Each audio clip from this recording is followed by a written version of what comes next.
आज के लाइव कार्यक्रम में आप सबका स्वागत है। सभी सोशल मीडिया से संबद्ध मित्रगण ऑनलाइन हो जाएं।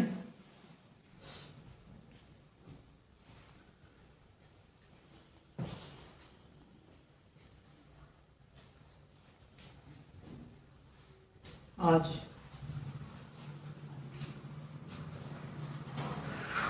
7 फरवरी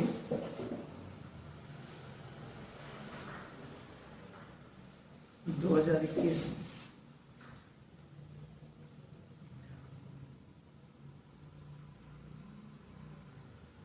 हम लोग न्याय स्थापना अभियान के अंतर्गत ये कार्यक्रम संचालित कर रहे हैं और न्याय एक व्यापक विषय है।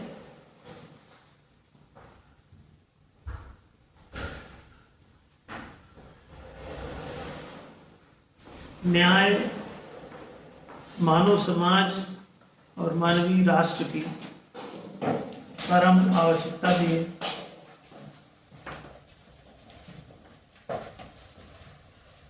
न्याय का आविष्कार कठिन हो सकता है, लेकिन न्याय की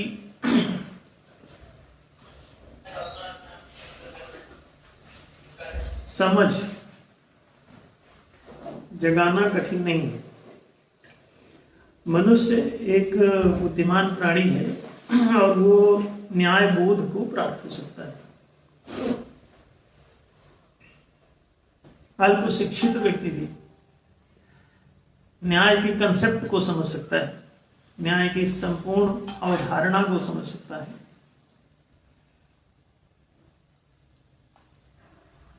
न्याय धर्म सभा न्याय स्थापना अभियान संचालित कर रही है।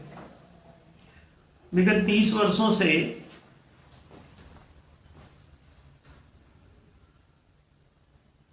सामाजिक रूप से ये कार्यक्रम चल रहा था। अब इसे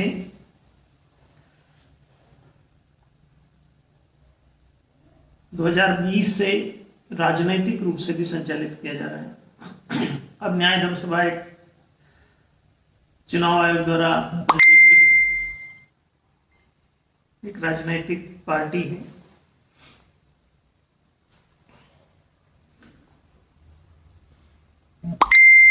न्याय धर्म सभा के 111 न्याय प्रस्ताव हैं जो बहुत ही सरल है, जिनमें किसी का विरोध नहीं है, जिससे किसी अमीर को कोई हानि नहीं है, जिससे गरीब को कोई हानि नहीं है। किसी भी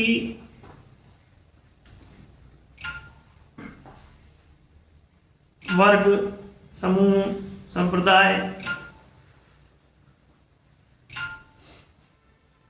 क्षेत्र, किसी से भी संबद्ध व्यक्ति को इससे कोई हानि नहीं है। ये न्याय जो है वो वास्तव में अभाव का पूरक है, प्रभाव को हानि नहीं पहुंचाता। ये अभाव को पूर्ण करता है, संकट का समाधान करता है, समस्याओं को हल करता है। संकट में आपके सहयोगी की भूमिका निभाता है। तो किसी को भी इससे कोई हानि की संभावना नहीं है। लोग जो प्रायः सोचते हैं कि यदि न्याय होगा तो किसी अमीर से छीन करके किसी गरीब को कुछ देना पड़ेगा, ऐसा एक कॉमन अवधारणा है मनुष्य की, कि लोग सोचते हैं कि यदि कहीं गड्ढा नहीं होगा तो ऊंचा कैसे होगा, और किसी ऊंचाई को खोद के गड्ढे में नहीं भरा जाएगा तो गड्ढा भरेगा कैसे। ऐसा एक चिंतन समाज में फैला हुआ है और ये सदियों से फैला हुआ है। लेकिन वास्तविकता ऐसी नहीं है।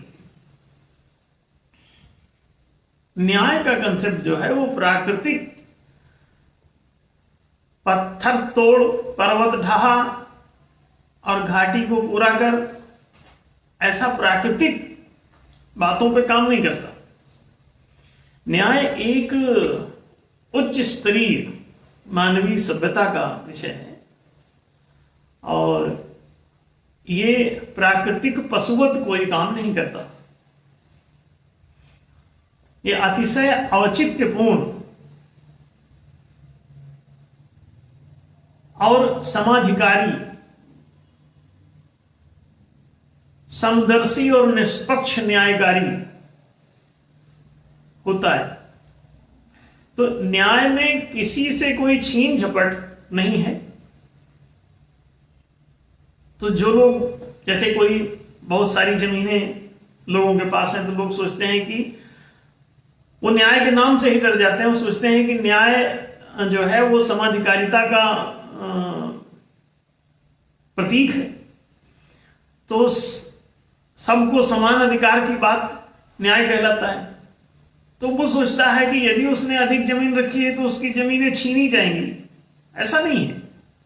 किसी के पास अधिक जमीन है, अधिक कोई संपत्ति है, अधिक कोई धन है, ये छीन करके बांटने की प्रक्रिया नहीं है न्याय।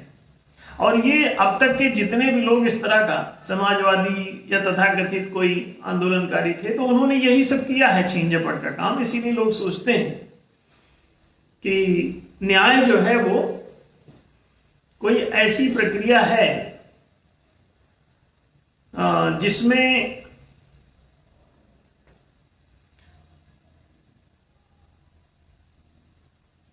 किसी की ऊंचाई को कम करके किसी की नीचाई को भरना। तो ऐसा नहीं है। न्याय कहता है कि किसी के संसाधन संपदा को छीनना नहीं, किसी आय को किसी की छीनना नहीं है, बल्कि जिनके पास संसाधन संपदाएं नहीं हैं उनको छीने झपटे बिना संसाधनों का सृजन करके उन्हें दिया जाता है। तो ये सृजन पर आधारित है।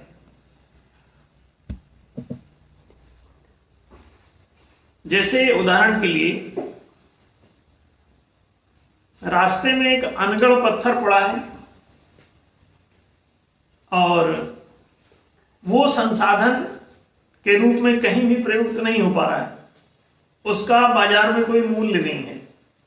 तो जो चीज अपना कोई मूल्य नहीं रखती उसको धन या संपत्ति की श्रेणी में नहीं लिया जा सकता। वो कोई संसाधन की भूमिका, क्योंकि उससे 2 रुपए का भी आय नहीं है। तो संसाधन कैसे हुआ? संसाधन वो है जिसे आय स्रोत कहते हैं। आय स्रोत माने होता है रिसोर्स, जिसके माध्यम से कोई चीज आप इनकम कर सके, कुछ धनोपार्जन कर सके। और धनोपार्जन यदि नहीं कर पाते हैं तो निश्चित रूप से उसको आय स्रोत की संज्ञा नहीं दी जा सकती। तो ये बड़ी स्पष्ट बात है कि अगर कोई प्राकृतिक चीज है तो प्राकृतिक कोई चीज ज्यों की त्यों आय उत्पन्न नहीं करती मानव समाज में। पत्थर पड़ा है, ज्यों का त्यों पड़ा है, वो 2 रुपए का नहीं बिक रहा है, तो उसको कैसे करेंगे? नदियों में बहुत रेत पड़ी है और वहां पर वो मूल्यहीन है, लेकिन जब उसे कोई निकालता है, उसे छानता है, उसे साफ करता है, साफ करके उसे गाड़ियों में भरता है, ट्रकों में भरता है, उसमें बहुत सारा परिश्रम इन्वॉल्व है, बहुत सारा मैकेनिज्म इन्वॉल्व है, बहुत सारी तकनीकें इन्वॉल्व हैं। रेत को निकालने की तकनीक, रेत को छानने की तकनीक, मोटा रेत अलग करने की तकनीक, मध्यम रेत अलग तक करने की तकनीक, बारीक रेत अलग करने की तकनीक। एक छोटा सा मैं रेत का उदाहरण आपको दे रहा हूं कि रेत से आप समझें कि प्राकृतिक रूप से पड़ी हुई लाखों टन रेत संसाधन के रूप में प्रयुक्त नहीं हो पाती जब तक कि उसमें सुसंस्करण न लगे, मानवीय परिश्रम इन्वॉल्व ना हो। जब मानव परिश्रम उसमें इन्वॉल्व होता है तब उसका मूल्य उत्पन्न होता है। उस रेत को आप जब निकाल के, छान के, लोड करके और कहीं पहुंचाते हैं, रास्ते का भाड़ा चुकाते हैं, लेबर पेमेंट देते हैं, ढोने वाले को चुकाते हैं, फिर लादने वाले को चुकाते हैं, खोद के निकालने वाले को चुकाते हैं, बाद में वहां लोड करके ले जाके उतारने वाले को चुकाते हैं। इतना सारा होने के बाद उस रेत का मूल्य उत्पन्न होता है कि इतने में वो वहां आपको मिलेगी। फिर उसमें कुछ सरकारी रॉयल्टी चिपका दी जाती है। अब उसमें आप देखें कि कितनी चीजों के इन्वॉल्वमेंट के द्वारा वो रेत उपयोगी बनती है। सीधे सीधे उसका कोई इनकम नहीं है, सीधे सीधे जो वहां पड़ी रहती है तो सरकार रॉयल्टी भी उससे कुछ नहीं निकाल पा रही है। आप इसे ध्यान दें। कोई सोचे कि सरकार वो लाखों टन पड़ा है तो सरकार उससे इनकम क्यों नहीं हो रही सरकार? जैसे ही उसमें श्रम इन्वॉल्व होता है, जैसे ही उसकी निकासी प्रारंभ होती है, निकालने की लागत आती है, फिर छनाई होती है, सफाई होती है, धुलाई होती है रेत की, तब वो उपयोगी बनती है जाकर। और अनेक प्रकार से छन्नों से गुजर के, अनेक प्रकार से उस पर परिश्रम लगा के कई अलग अलग स्टेजेस में वो सामने आती है। तब उसमें रॉयल्टी भी अगर सरकार लगाए तो कोई चुकाने के लिए तैयार होता है। नहीं तो सीधे सीधे वो कहे कि कोई हमको नदी किनारे लाखों टन पड़ी है रेत, इसका रॉयल्टी दे दो, तो कोई ना देगा। जब तक कि उसमें उसकी खुदाई ना हो, छनाई ना हो और बिकने योग्य ना हो जाए, अगर उसका कोई मूल्य नहीं बनता तो उस पर रॉयल्टी भी नहीं बन पाएगी। कोई लेगा ही नहीं तो चुकाएगा क्यों? तो सीधी सी बात ये देखें कि प्राकृतिक रूप से पड़े हुए संसाधनों का कोई मूल्य नहीं है। सांस्कृतिक रूप से बनाए जाने पर वो विकसित होकर के उपयोगी हो जाते हैं और उनके जरिए आपको आय होने लगती है। तो जब आप धनोपार्जन उससे कर पाते हैं, उसका उपयोग कर पाते हैं, उससे आप किसी न किसी रूप में आर्थिक लाभार्जन करने की स्थिति में आते हैं, तब आपके लिए वो मूल्यवान हो जाती है और एक संसाधन का रूप ले लेती है। तो जब वो संसाधन का रूप ले लेती है तो उस समय आपको वो एक आय स्रोत के रूप में दिखाई दे सकती है। पहले वही चीज नहीं थी आय स्रोत के रूप में। जंगलों में पुराने वनवासी बहुत सारे मनुष्य रहते हैं, उनके पास सारी प्राकृतिक चीजें हैं, हर प्राकृतिक संसाधन है, नदी है, तालाब है, पानी है, मिट्टी है, पत्थर है, पेड़ हैं, जीव जंतु हैं, सभी प्रकार की चीजें हैं, लेकिन उससे उनकी कोई समृद्धि नहीं है। वो सब के सब गरीब हैं। अपार संसाधन में रहते हुए लोग सारे के सारे गरीब हैं। इससे आप अनुमान लगा सकते हैं कि प्राकृतिक संसाधन आपको अमीर नहीं बना सकते।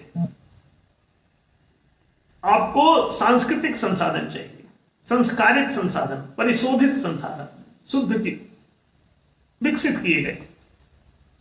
एक जमीन उबड़ खाबड़ बंजर पड़ी है, उसमें दो पौधे नहीं उग रहे, उसी जमीन को विकसित किया जाता है, उसकी खुदाई होती है, उसकी लेवलिंग होती है, उसमें मेड़बंदी होती है, डैम बांधे जाते हैं, पानी उसमें बरसात का रोका जाता है। धीरे धीरे वो मिट्टी करते करते फिर उसकी जुताई, उसमें खाद, सारा पानी सब डालते डालते वो धीरे धीरे धीरे धीरे उपजाऊ हो जाती है। अब एक वो डेवलप्ड लैंड के रूप में आपको दिखाई देती है और वो एक संसाधन का रूप ले लेती है। उसके पहले वो संसाधन की भूमिका नहीं निभा पाती। क्योंकि उससे कोई इनकम नहीं हो रही थी। बाद में जैसे जैसे उससे इनकम होने लगती है तो उसको संसाधन का नाम दे दिया जाता है। ये हम कहानी इसलिए सुना रहे हैं आपको कि आपको ये समझ में आ जाए कि किसी से छीन करके नहीं, विकसित करके संसाधनों का वितरण होता है। छीन करके नहीं। किसी की जमीन जायदाद छीनने की आवश्यकता नहीं है, वो किसी न किसी विकास के द्वारा उस तरह की बनी है और उपयोगी हुई है। अब आप पुनः, जैसे मान लीजिए कि एक होटल है, तो होटल विकसित है। अब होटल अगर विकसित है तो आप क्या सोचते हैं, ये प्राकृतिक रूप से ऐसा बन गया है? होटल का मालिक के पास जो है वो होटल प्राकृतिक रूप से ऐसा गढ़ा गढ़ाया, ऐसे जमीन से पेड़ की तरह उग गया है? नहीं ना। किसी किसान के पास फलोद्यान है, आप सोचते हैं जमीन से प्राकृतिक रूप से ऐसा उग गया है? नहीं नहीं नहीं। प्राकृतिक रूप से आप जंगल में जाके देखिए, एक भी वहां कोई मंगल नहीं दिखाई देता। जो चीजें सब झाड़ जंकाड़ कांटे कटीले उटपटांग पौधों से भरा हुआ और अनुपयोगी सब कुछ। सामान्य स्थिति में उसकी कोई उपयोगिता नहीं, जब तक कि उस पर परिश्रम इन्वॉल्व ना हो, उसमें मानवीय ज्ञान ना इन्वॉल्व हो, मानवीय गुण ना इन्वॉल्व हो, मानवीय उसमें कर्म ना इन्वॉल्व हो, मानवीय जब तक उसमें गुण कर्म कौशल ज्ञान सब उसमें लगता नहीं, जब तक तब तक उसकी कोई उपयोगिता नहीं होती। तो इससे आप समझ सकते हैं कि संसाधन स्वतः नहीं बल्कि विकास पर आश्रित है। तो किसी से कोई संसाधन छीन करके नहीं बल्कि विकसित करके देने की आवश्यकता होती है। न्याय स्थापना अभियान इसीलिए कहता है कि किसी पर्वत को तोड़ करके किसी घाटी को नहीं भरना है, किसी के अमीरी को छीन करके किसी की गरीबी को दूर नहीं करना है। इसे स्पष्ट रूप से समझ लें। प्राचीन काल में लगातार पिछले 200-300 वर्षों से आप देख रहे हैं कि तमाम क्रांतियां चल रही, कम्युनिस्टों की क्रांति, समाजवादियों की क्रांति, अनेक प्रकार की। कोई हसिया थावड़ा के नाम से, कोई लेनिनवादी, कोई माओवादी, कोई मार्क्सवादी, कोई और कोई वादी, कोई गांधी और विनोबावादी भी हैं जो कहते हैं कि सबसे भीख मांग के दान मांग के गरीबों को दे दो। ये दोनों एक ही बात है, छीन के दिया या भीख मांग के दिया। इन दोनों बातों में बहुत ज्यादा भेद नहीं, सिर्फ इतना ही है कि आप किसी दूसरे से लेके किसी दूसरे को दे रहे हो, किसी तीसरे को दे रहे हो, किसी चौथे को दे रहे हो। देखें, एक से लेकर किसी दूसरे तीसरे चौथे को आप दे रहे हैं, ये तो क्रिया वही हुई जो प्राकृत अवस्था है। नहीं, मनुष्य के भीतर ज्ञान गुण और कर्म जगाओ और उसके द्वारा संसाधनों का विकास करो और संसाधनों का विकास करके उसे समृद्ध बनाओ। संसाधनों का विकास करके उसे समृद्ध बनाने की आवश्यकता होती है, ना कि किसी से छीन झपट के खींच तान के किसी को देने से कोई व्यक्ति समृद्ध बन जाएगा, इसकी आशा करना ही व्यर्थ है। अगर किसी को विकसित चीज दे भी दोगे और उसके भीतर ज्ञान गुण कर्म कौशल तकनीक नहीं है तो उसको देने के बाद वो विकसित चीजें भी पुनः खराब हो जाएंगी, अविकसित हो जाएंगी। आप किसी को बना बनाया एक होटल दे दो और वो उस व्यक्ति में ना होटल को मैनेज करने का, ना साफ सुथरा रखने का, ना मेंटेनेंस करने का, उसके अंदर कोई ज्ञान गुण कौशल तकनीक नहीं है, तो क्या होगा? वो होटल ज्यों का त्यों खराब हो जाएगा। सजा सजाया किसान का एक उद्यान दे दो उसको, थोड़े दिनों में आप देखोगे कि वो जंगल हो गया, उद्यान के बजाय वो जंगल हो गया। कितनी अच्छी चीज उसको दे दो, यानी उसके भीतर ज्ञान गुण कौशल तकनीक उसका कर्म अगर नहीं है तो चाहे जो आप किसी के हाथ में दे दो, गरीब को आप सोचते हैं मदद कर देंगे तो गरीबी दूर हो जाएगी, नहीं, दिस इज रॉन्ग। गरीब को मदद करके आप उसकी गरीबी दूर नहीं कर सकते। गरीब को धन दे करके आप उसको धनी नहीं बना सकते। क्यों? ये सब 6 सील है।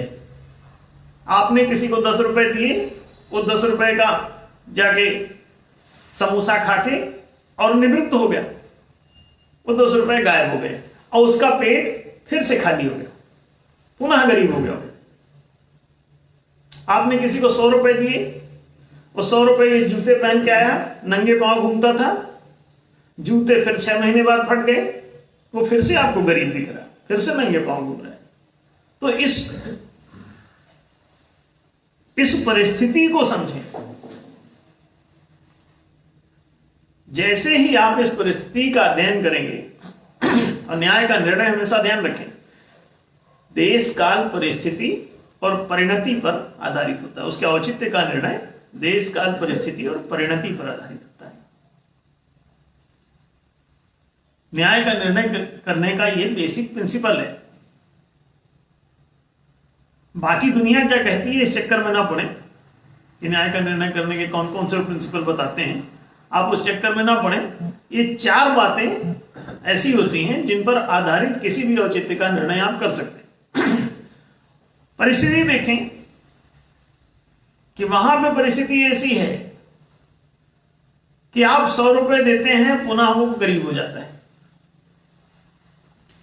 किसी को अभी आप भूखा है, उसे आप खाना खिला देते हैं, अरे भाई 2 घंटे 4 घंटे बाद उसका ये खाना पच जाएगा और पुनः वो भूखा का भूखा मिलेगा आपको।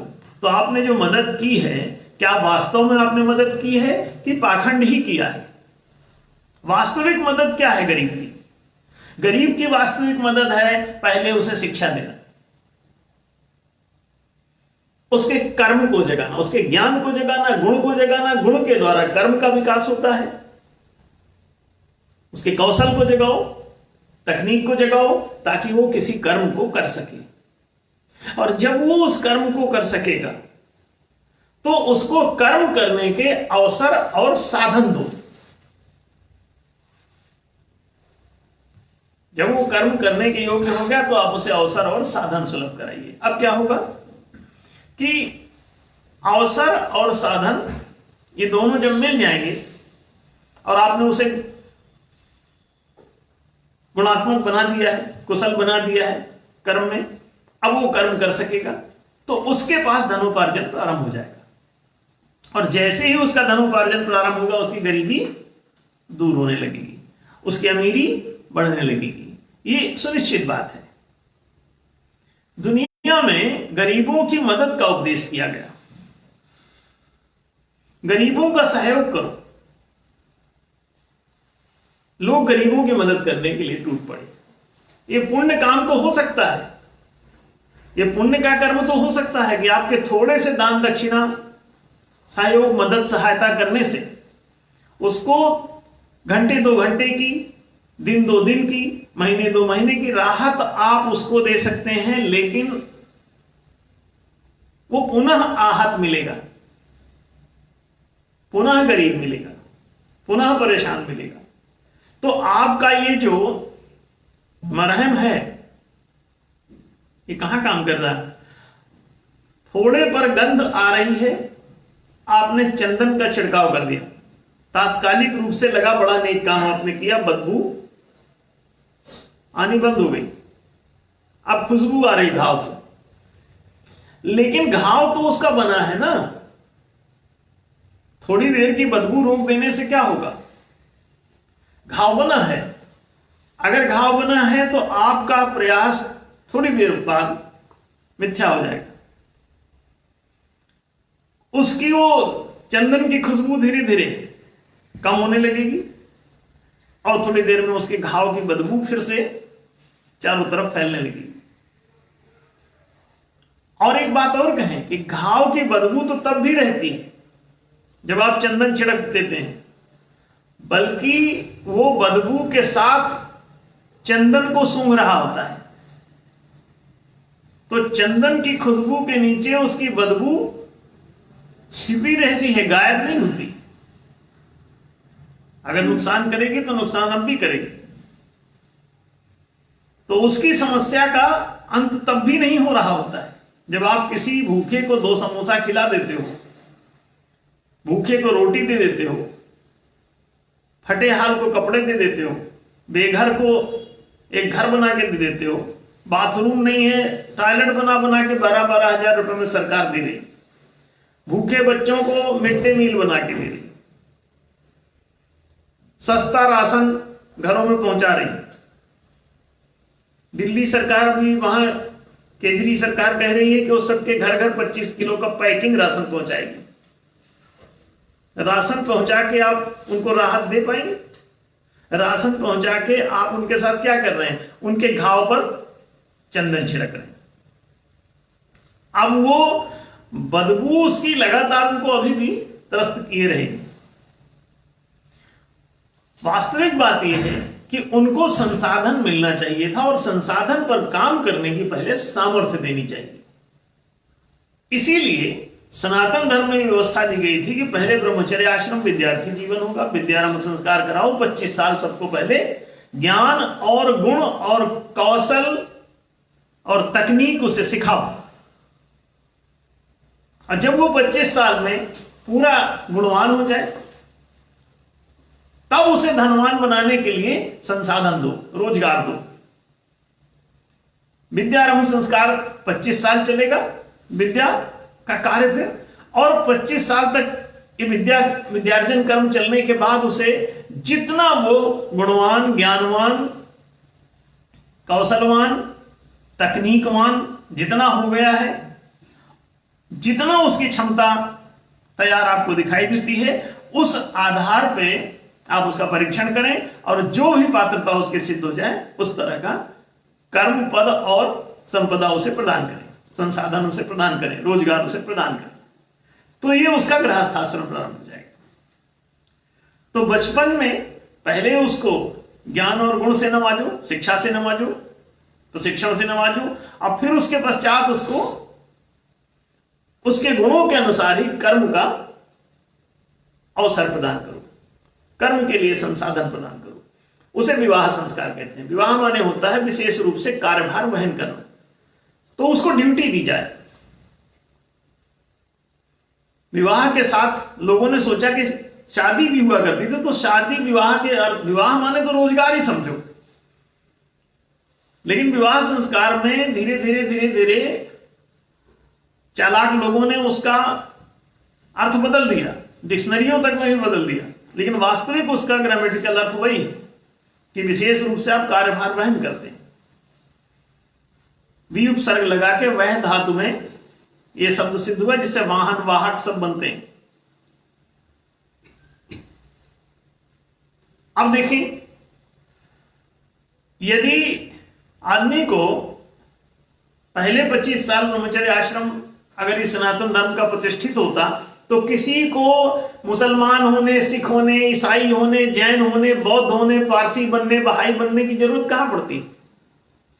आज भी यदि सनातन धर्म वापस लाया जाता है और उसमें 25 साल सबको शिक्षा का अधिकार प्रदान किया जाता है, और उसके बाद 25 साल का जैसे ही होता है तो 25वें साल में उसको एक रोजगार उसकी पात्रता अनुसार प्रदान किया जाता है। और समाज में 4 प्रकार के रोजगार होते हैं: कृषि, वाणिज्य, राज्य, नेतृत्व।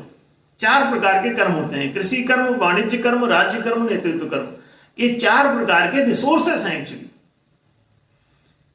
कृषि संपदा, वाणिज्य संपदा, राज्य संपदा और नेतृत्व संपदा। नेतृत्व संपदा को सामाजिक संपदा भी कहते हैं। ये 4 प्रकार की संपत्तियां हैं। इन संपदाओं के द्वारा उपार्जन होता है कुछ धन, और इन 4 में से एक भी प्राकृतिक नहीं। देखिए, कृषि संसाधन प्राकृतिक नहीं। प्राकृतिक जमीनों पर आप काम नहीं कर सकते। जब तक खेत बनाए नहीं जाएंगे, डेवलप नहीं किए जाएंगे, विकसित नहीं किए जाएंगे, संस्कारित नहीं किए जाएंगे, तब तक उनमें कुछ उगेगा नहीं। फसल, मानवोचित कोई फसल नहीं उगेगी। जंगली पशुओं का आप सोचेंगे दूध निकाल लेंगे ना, बड़ा मुश्किल है। आपको सुसंस्कारित गाय चाहिए, तब वो दूध देगी। जंगली पशु को धोने जाओगे, लात मार देगी, उठा के फेंक देगी।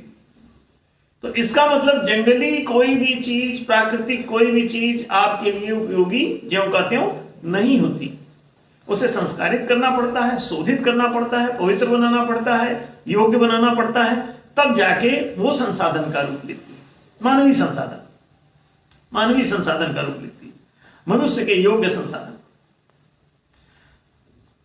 जंगल में पशुओं के योग्य तो है वो सब, लेकिन मनुष्य के लिए नहीं।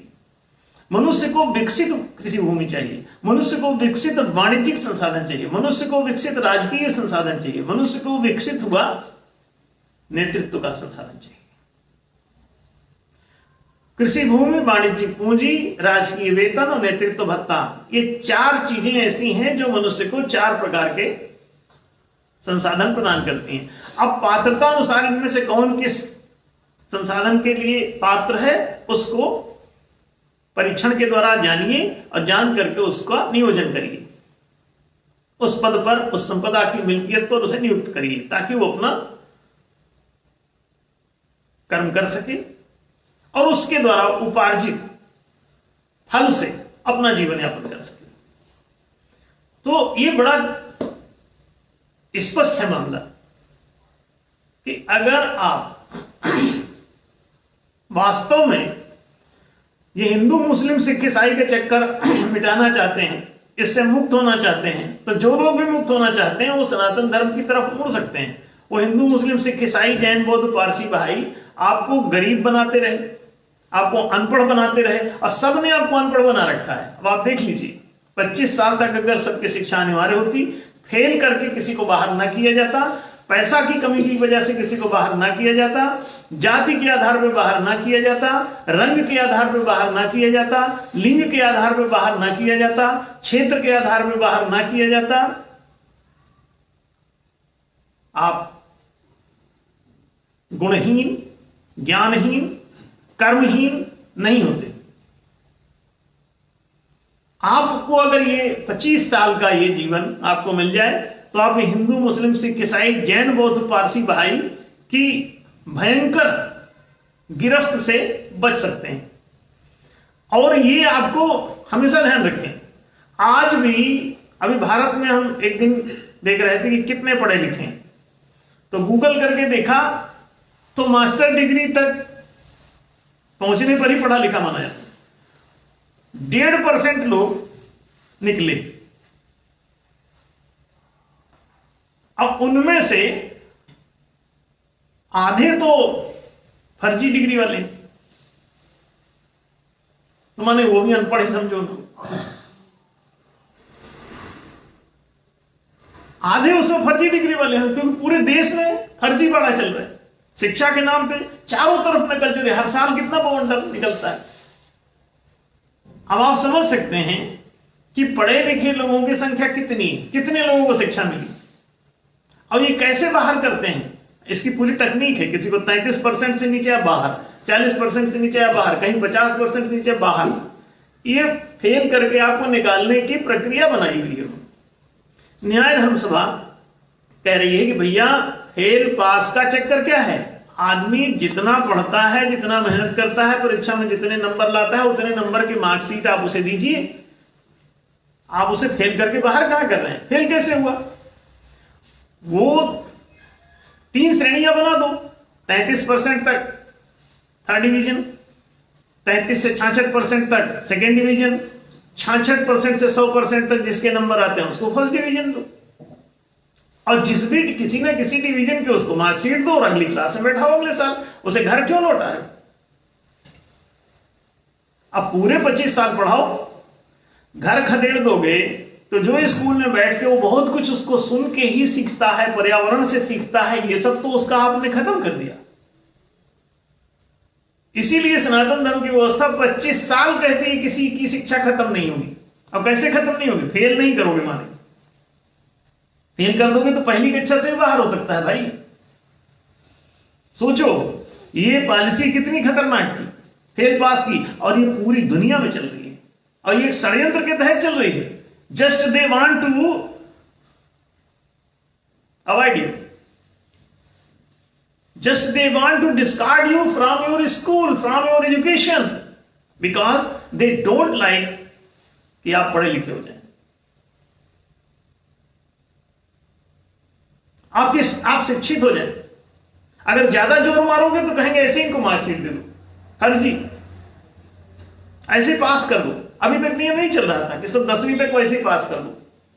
ऐसे पास क्यों कर रहे हो? वो जितने नंबर ले आता है उतने की मार्कशीट दो ईमानदारी से, तब उसमें हिम्मत आएगी। ऐसे पास करोगे तो वो तो झूठे मार्कशीट लेके घूमेगा, सोचेगा कि मैं तो विद्वान हूं। नहीं, वो जितना मेहनत करता है, जितने के मार्क्स ले आता है परीक्षा में, उतने ईमानदारी से उसे नंबर दो और उसी नंबर से आप अगली क्लास में उसे बैठाओ, वो सोचेगा। और ये भी ध्यान रखो, शिक्षा के साथ रोजगार को जोड़ो। इस शिक्षा विद्यार्थी जीवन जो है, इस विद्यार्थी जीवन में जो उसकी विकास यात्रा है, विकास यात्रा के साथ उसके रोजगार को जोड़ो। अगर वो शारीरिक दशा में ही रह गया है तो उसे कृषि क्षेत्र का रोजगार दो। यदि मानसिक दशा में रह गया है तो उसे वाणिज्यिक क्षेत्र का रोजगार दो। यदि भावनात्मक स्तर का विकसित हो गया है तो उसे राजकीय पदों पर सरकारी कर्मचारी बनाओ। और अगर वो चेतनात्मक रूप से भी विकसित हो गया है, उसका चित्त विवेक काम करने लगा है, उसका न्याय और अन्याय का निर्णय करने का जो विवेक है वो काम करने लगा है, तो उसको ऐसे निष्पक्ष, न्यायकारी, विवेकशील चिदात्मा को आप नेता बनाओ। नेतृत्व के पद पर उसे ले आओ, नेतृत्व भत्ता प्रदान करो। अच्छा, वो चुनाव जीते या हारे इससे मतलब नहीं, अगर नेतृत्व के पद पर है तो है, उसको भत्ता मिलना चाहिए। अगर कोई नेतृत्व के लिए योग्य सिद्ध हो गया है, उस पोस्ट पे आ गया हो, बात खत्म हो गई, उसे नेतृत्व भत्ता मिलना चाहिए। कहां से मिलेगा सोचो? है व्यवस्था सब दुनिया में। जो सरकारी कर्मचारी के पद के योग्य है उसे वेतन मिलना चाहिए, उसे आप ज्वाइन कराओ चाहे न कराओ, उसी घर में वेतन आना चाहिए। जो वाणिज्यिक क्षेत्र में जाना चाहता है उसको वाणिज्यिक क्षेत्र, जो आईक्यू में पास हो गया है उसको सबको वाणिज्यिक लाइसेंस प्रदान करो। और वाणिज्यिक क्षेत्र में उसे जाने के लिए जो हमने कहा 1 करोड़ रुपए उसे पूंजी, मौद्रिक पूंजी मिलनी चाहिए, तो उसे दी जानी चाहिए। अगर नया धर्म सभा आती है तो सभी को 1 करोड़ रुपए ये कैपिटल सुलभ कराएगी, मौद्रिक पूंजी।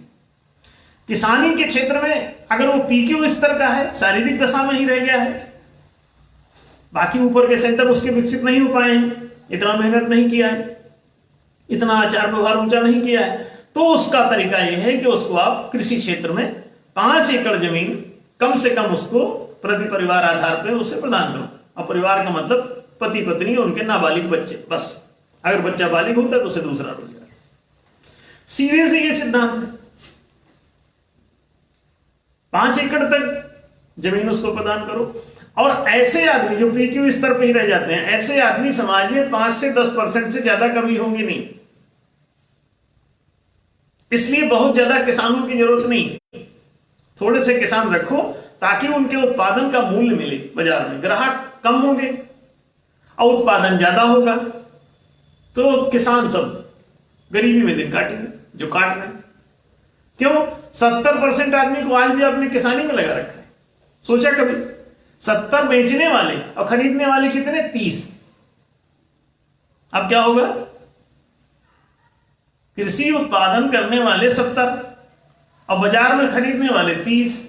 और उत्पादन होता है, एक किसान उत्पादन करता है अपने से 10 गुने से भी 20 गुने और 100 गुने तक भी ज्यादा। प्रत्येक किसान अपने खाने से 10 गुने से भी अधिक उत्पादन करता है।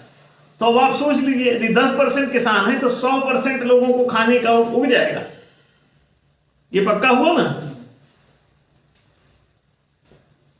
अपने एक किसान अपने भोजन से अधिक, अपने खाने पीने की चीजों से अधिक 10 गुना अधिक मिला के उगाता है। सारी चीजों का मिला लो, सब किसान है, सब मिश्रित रूप में खाने पीने की सारी चीजें उगा रहे हैं, पोषक तत्व उगाते हैं। तो सब मिल के उगा रहे हैं अनेक प्रकार की चीजें। चाहे वो मिल के एक संस्था बना ले, वो सब मिल के उगाएं। अभी हम सामाजिक उद्यम लगा रहे हैं जिसमें कह रहे हैं जिसको भी अपने अपने से नहीं बनता परेशान मत हो, सामाजिक उद्यम ज्वाइन करो। सब अपनी जमीन जायदाद उसमें मिलाओ इकट्ठी, अब मिला के सामाजिक उद्यम के रूप में उसे संचालित करो। अकेले अकेले नहीं कर पा रहे हो, टेंशन लेने की जरूरत नहीं। सामाजिक उद्यम बनाओ, उसको ज्वाइन करो, उसमें सारे लोग एक सरकारी जॉब जैसा काम करो। जो भी उत्पादन होता है उसको सैलरी के रूप में बांट दो। सबका वेतन उसमें से बांट, उत्पादन जो होता है उसको उनके श्रम घंटे के द्वारा विभाजित करके जिसका प्रति श्रम घंटा जितना बैठता है उतना उतना उसे बांट, जितनी इनकम हुई। तो ये कोई कठिन बात नहीं, इन चीजों को हम इंप्लीमेंट कर रहे हैं न्यायनगर के रूप में। आप देखिए, गरीबी का कोई कारण नहीं। आपके जब रोजगार का वितरण नहीं हो रहा और रोजगार के लिए योग्यता के विकास हेतु विद्यार्थी जीवन नहीं आपको दिया जा रहा है, आपको फेल करके बाहर कर दिया जाता है, आपको बोले फीस नहीं जमा कर पा रहे हो, चलो बाहर। केवल फेल पास के द्वारा बाहर करने की नीति नहीं है, कई हैं, कई फार्मूलों से आपको बाहर किया जाता है। कैसे? एक तो कहा कि आप जो है स्त्री हैं तो स्त्रियों को नहीं शिक्षा, तो 50% को तो वैसे लोगों ने वंचित कर दिया। अब वो देखें, पाकिस्तान की शायद एक कोई लेडी है जो शिक्षा के लिए कितना फाइट किया उसने, उसको लोगों ने गोली भी मार दी। अब आजकल वो कहीं शरणार्थी के रूप में कहीं बाहर रह रही। तो मलाला ऐसा समथिंग उसका नाम था, मलाला यूसुफजई। तो वो जो है वो स्त्रियों की शिक्षा के लिए, वो अधिकारों के लिए परेशान है, लड़ रही बेचारी।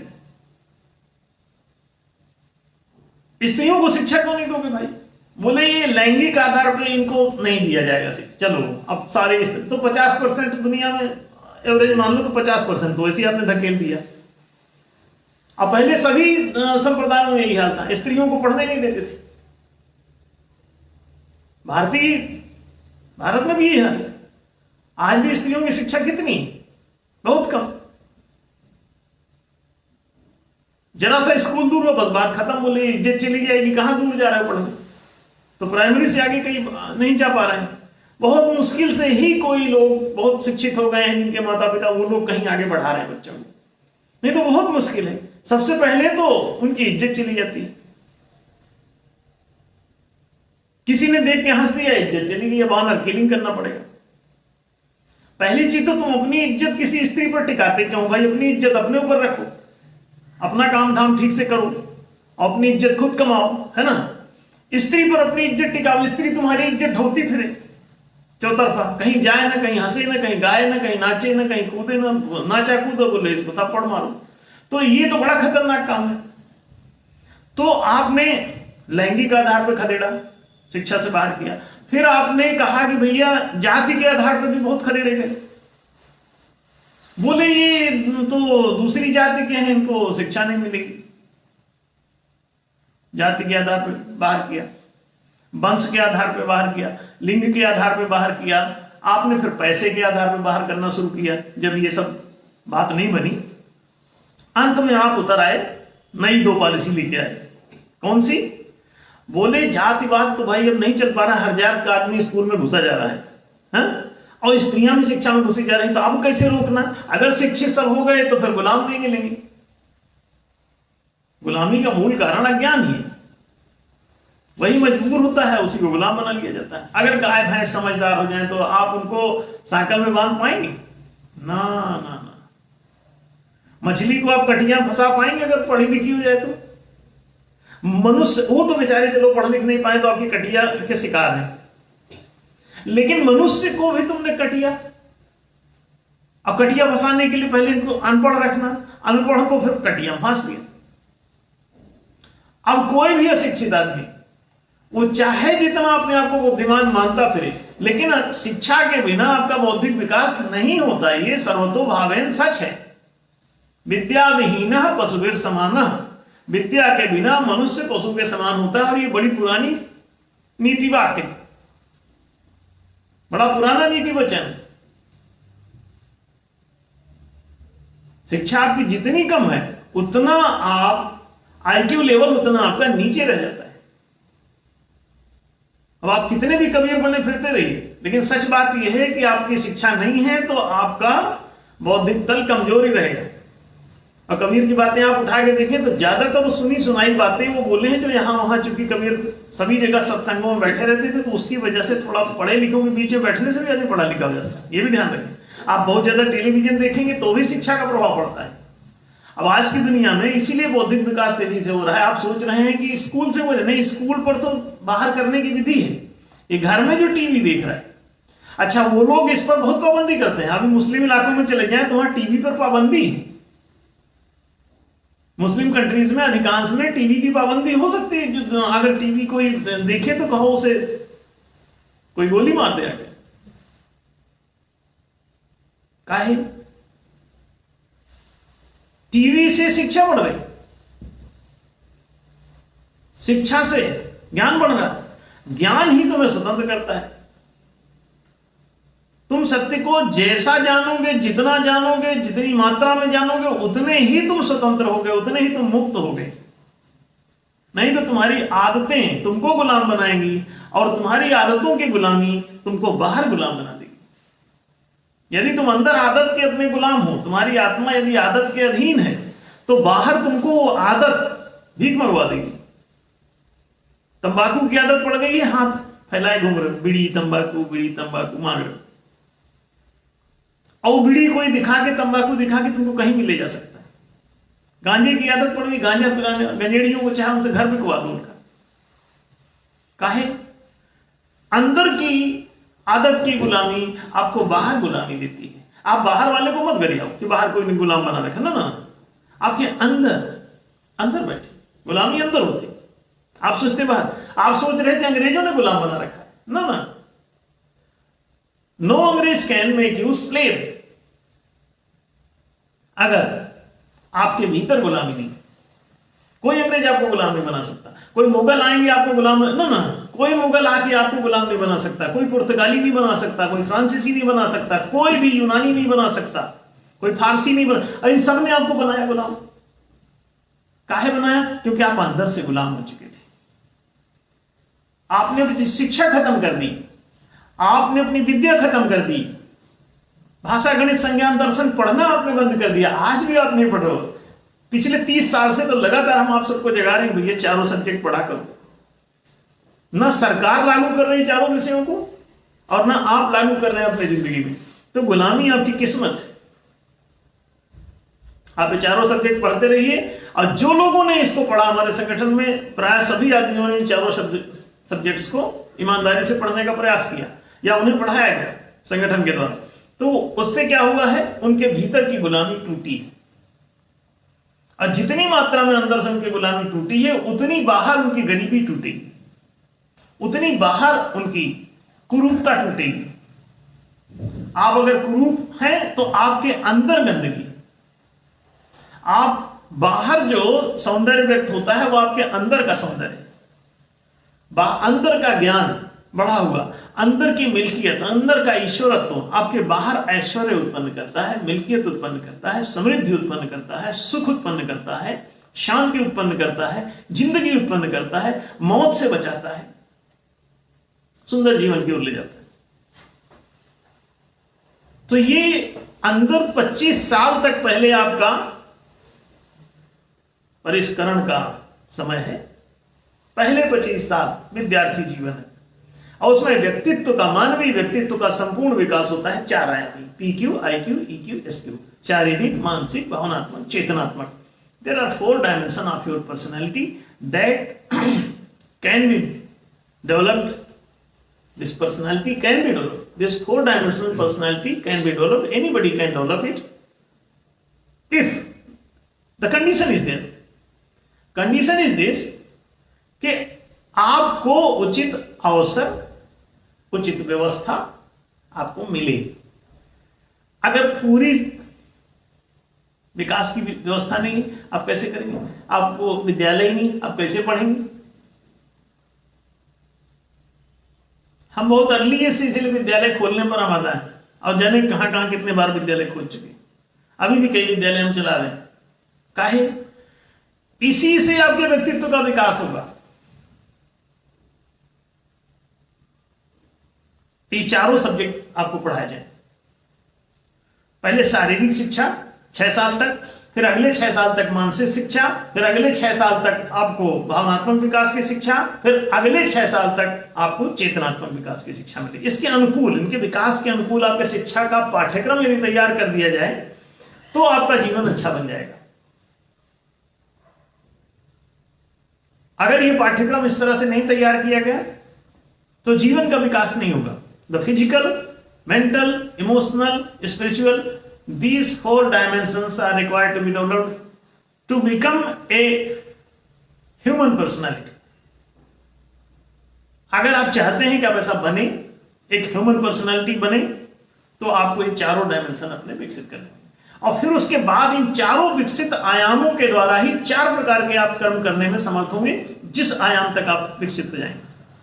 कृषि, वाणिज्य, राज्य, नेतृत्व, इन चारों आयामों को आप विकसित करके और एक एक कर्म को कर सकते हैं। अब प्रति परिवार एक रोजगार का यह सिद्धांत इसीलिए दिया गया है कि आप एक रोजगार अनिवार्य रूप से अडॉप्ट कर सकते हैं, काम कर सकते हैं इस पर, और बेरोजगारी को हटा सकते हैं समाज से। अब बेरोजगारी हटेगी तो गरीबी हट जाएगी, ये बिल्कुल सुनिश्चित बात है। अगर हम लोग चाहते हैं कि गरीबी हटे तो गरीबों की मदद करने के बजाय उनको रोजगार देना पड़ेगा। आप उनकी मदद मत करिए, गरीबी हटाने का एक ही नुस्खा है, रोजगार। बेरोजगारी ही गरीबी का मूल कारण है। हम लोग इस मदद की नौटंकी से बचें, और मदद की जरूरत उसको होती है जो कर्म करने में समर्थ नहीं है। जैसे कोई आदमी विकलांग हो गया, उसके अंग भंग हो गए, कोई एक्सीडेंट का शिकार हो गया, कोई बीमारी के कारण असमर्थ हो गया, अपाहिज हो गया, किसी भी प्रकार का उसको कोई ऐसी हानि हुई कि जिसकी वजह से वो अपने शरीर के द्वारा कोई कर्म नहीं कर पा रहे, तो उसको ऐसे असमर्थ, उसकी असमर्थता को देख करके आप उसको केवल दिव्यांग की उपाधि दे देने से उसके जीवन का हल नहीं होगा, बल्कि उनके लिए कंप्लीट एक आश्रय योजना बनानी पड़ेगी। और उस आश्रय योजना में आप उनको रहना, खाना, जीना, कपड़ा, सब प्रकार, खेल, मनोरंजन, सब प्रकार की सुविधा उनको देनी होगी। उनको भीख मांगने से बचाना होगा, उनको दर दर की ठोकर खाने से और दुत्कारे जाने से बचाना होगा, क्योंकि ये दुत्कार भरी हुई चेतनाएं ही आगे चल के आक्रामक हो जाती हैं। जब वो दोबारा जन्म लेंगे तो वो संस्कार उनके अंदर बैठा रहेगा और पैदा होकर बचपन से ही आक्रामक ढंग से पेश आएंगे। फिर समाज में अपराध का उदय होगा। जिनको जिनको आप बहुत दीनहीन अनुभव करा देते हो, वो जिंदगी भर इंफीरियरिटी कॉम्प्लेक्स से पीड़ित रहते हैं और हमेशा ऊंचाई पाने के लिए लालायित रहते हैं, और जितना ऊंचे चढ़ने की कोशिश करते हैं उतना अपने आप को नीचे गिरा हुआ पाते हैं। परिणाम ये होता है कि वो हर ऊंचाई पे जाके अपने को घटिया पाते हैं, क्योंकि कॉम्प्लेक्स अंदर है। ऊंचाई पर बैठ करके तृप्ति नहीं मिलती, वो तो उसको धोना पड़ेगा। हृदय में जो बैठी हुई हीनता की गांठ है उसे धोना पड़ेगा, तब आपको ऊंचाई की अनुभूति होगी, अपने व्यक्तित्व में ऊंचे उठ जाओगे। तो जब ऊंचे उठ जाओगे तब आपको संतुष्टि मिलेगी। ऊंचे चढ़ के किसी बाहर स्थान पर बैठ जाने से तृप्ति मिलने वाली नहीं, अंदर उठना पड़ेगा, अंदर ऊंचा होना पड़ेगा। इस विषय में एक प्रश्न भी आया है कि ये बेरोजगारी को रोजगार के द्वारा दूर तो किया जा सकता है, लेकिन ये 4 प्रकार के रोजगार जो हैं, इनमें कई लोगों को थोड़ा सा भ्रम उत्पन्न होता है। उस पर किसी ने एक प्रश्न किया है कि यदि कोई पति और पत्नी दोनों EQ स्तर के हैं, और पति डॉक्टर पद की योग्यता के हैं, पत्नी अध्यापक पद की योग्यता की है, तो प्रति परिवार एक रोजगार के अनुसार क्या दोनों व्यक्ति शासकीय पदों पर सेवा कर पाएंगे? और यदि रोजगार करने का अधिकार केवल एक ही व्यक्ति का है तो क्या इससे दूसरे व्यक्ति की योग्यता का हनन नहीं है? यदि दोनों सेवाएं दे पाएंगे क्या दोनों वेतन के अधिकारी होंगे? और यदि एक को ही वेतन मिलेगा तो क्या दूसरे व्यक्ति के आर्थिक हितों अधिकारों का हनन नहीं होगा? कृपया मार्गदर्शन करने की कृपा करें। अब देखें,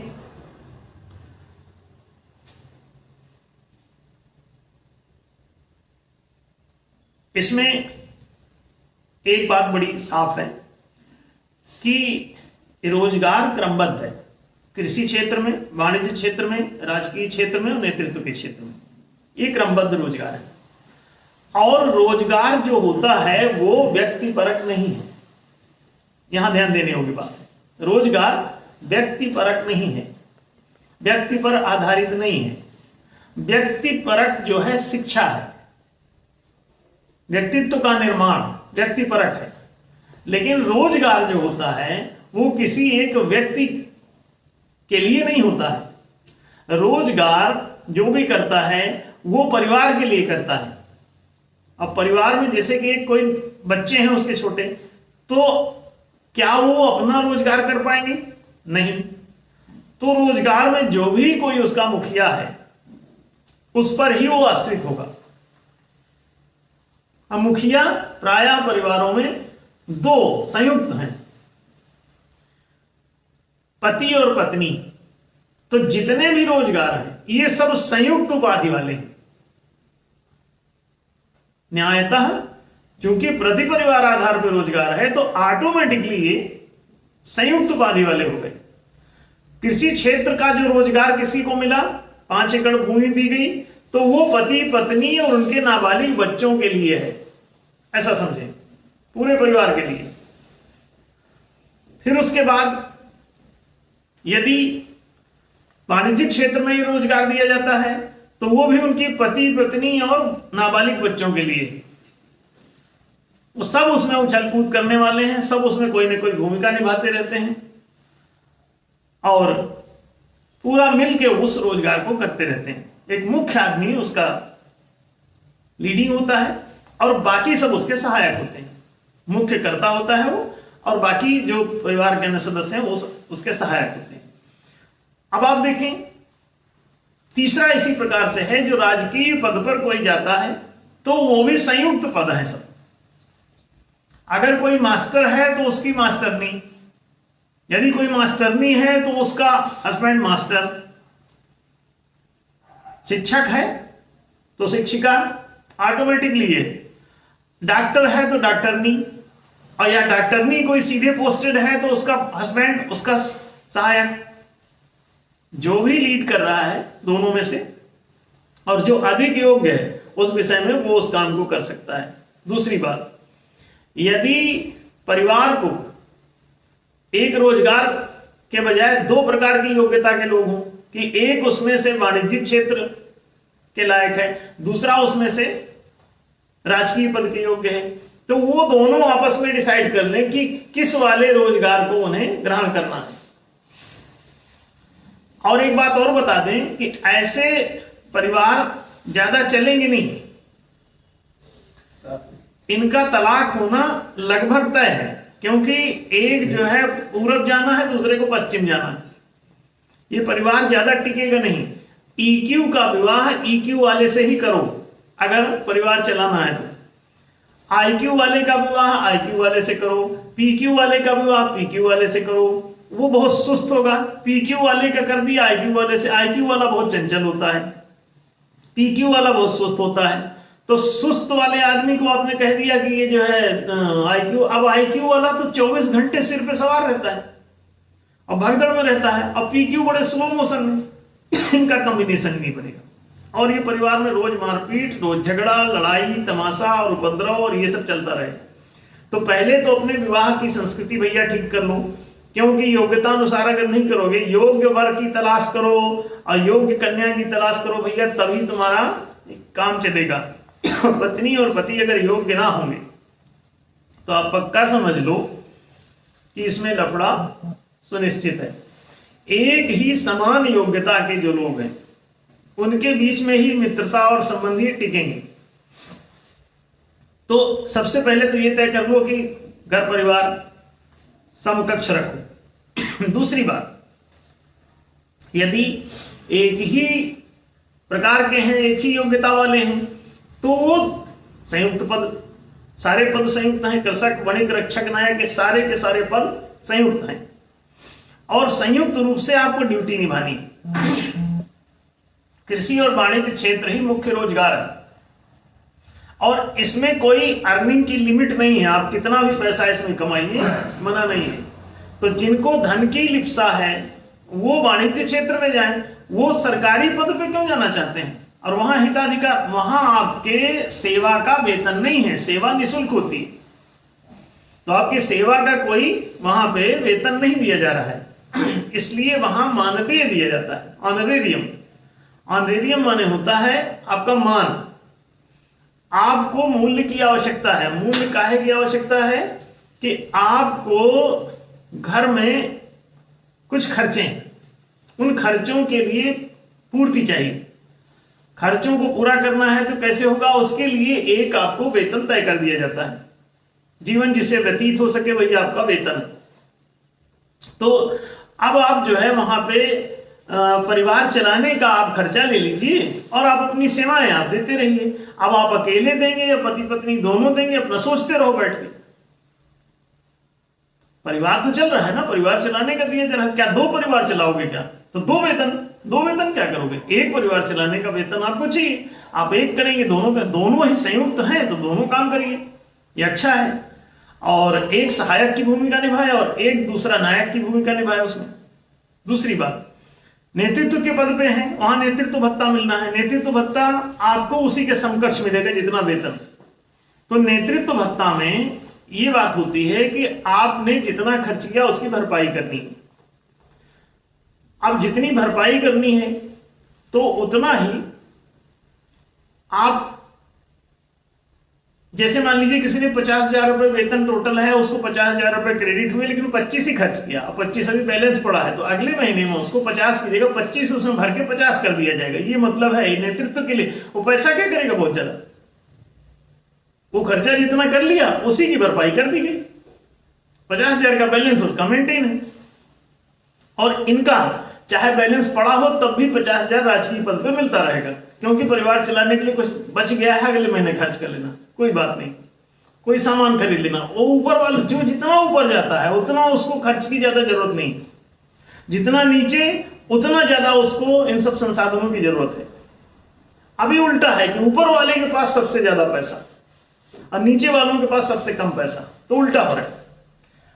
न्याय जब आता है तो नीचे वालों को ज्यादा सुविधा देता है, ऊपर वालों को उनको जरूरत नहीं थी। वो कहते हैं हम करेंगे क्या, हम लोग काम कर रहे हैं इतना, एक भी पैसा अपने पास नहीं रखते, कोई जेब में कोई पर्स ही लेके नहीं चलते, कोई हमारे पास बैलेंस नहीं होता,